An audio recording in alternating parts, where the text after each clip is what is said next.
bắt đầu chân nghiệm một can khaiประเสริฐนุវិញម្ដងគឺពិធីប្រកាសមុខតំណែង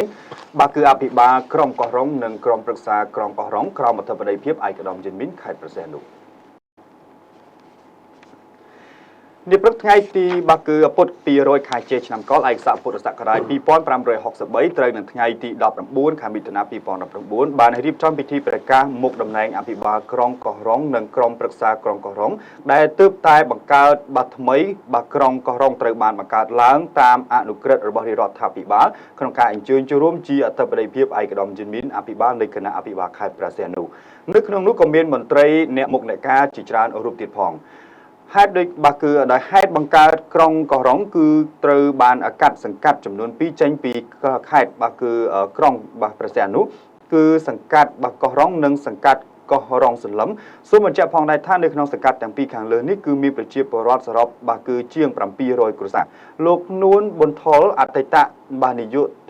ទីចាត់ការអន្តរវិស័យសាលាខេត្តព្រះសីហនុត្រូវបានប្រកាសមកតំណែងជាអភិបាលនៃគណៈអភិបាលក្រុងកោះរ៉ុងរីឯលោកបាទងួងនិតគឺ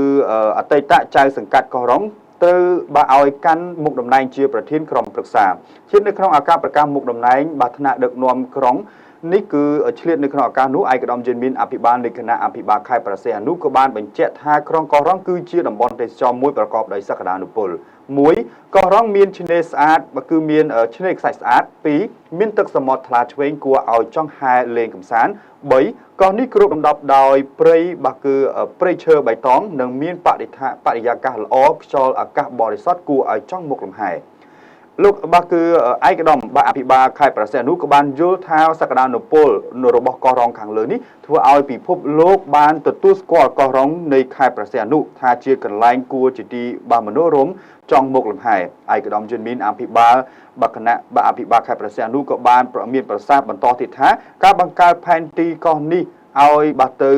បាទក្រុងរដ្ឋបាលគឺជាការ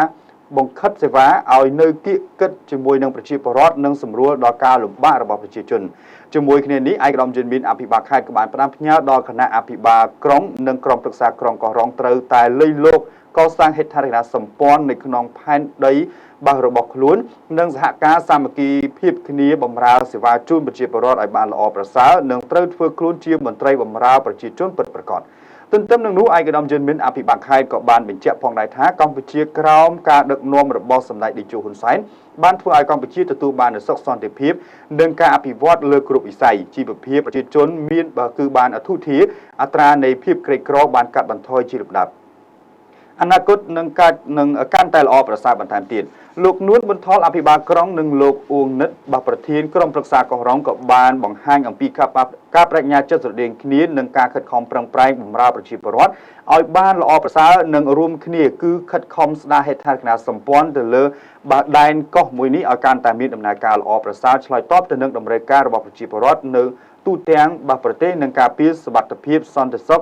ឲ្យបានបាទគឺម៉ត់ចត់ជូនប្រជាពលរដ្ឋដូចជាបាទភ្ញៀវទេសចរនិងអ្នកវិនិយោគគូបញ្ជាក់ផងដែរថានៅបាទក្រុងកោះរ៉ុងគឺមានចម្ងាយប្រមាណជា36គីឡូម៉ែត្រពីដែនគោកនៃក្រុងព្រះសីហនុបើយើងធ្វើដំណើរតាមទូកពីក្រុងព្រះសីហនុឆ្ពោះទៅកាន់កោះរ៉ុងបាទឆ្ពោះទៅកាន់ក្រុងកោះរ៉ុងចំណាយពេលត្រឹមតែបាទគឺ30ទៅ40នាទីតែប៉ុណ្ណោះខណៈនេះគឺទោះបីជាហេដ្ឋារចនាសម្ព័ន្ធនៅក្រុងនោះមិនទាន់បានរៀបរយក្តីប៉ុន្តែអភិបាលខេត្តព្រះសីហនុលោកបានថានឹងជំរុញឲ្យអ្នកដឹកនាំក្រុងរៀបចំហេដ្ឋារចនាសម្ព័ន្ធសពបែបយ៉ាងឲ្យបានល្អប្រសើរដើម្បីធានានិរន្តរភាពនិងភាពងាយស្រួលក្នុងការបំពេញការងារផ្សេងៗប្រជាពលរដ្ឋឯកឧត្តមយិនមីនអភិបាលនៃគណៈអភិបាលខេត្តព្រះសីហនុមានសុទិដ្ឋិនិយមថាអនាគតក្រុងកោះរ៉ុងនឹងកាន់តែល្អប្រសើរហើយក៏ជាទីបាទគឺជាទីកន្លែងគួរឲ្យបាទទាក់ទាញភ្ញៀវទេសចរមកបាទពីជុំវិញពិភពលោកផងដែរ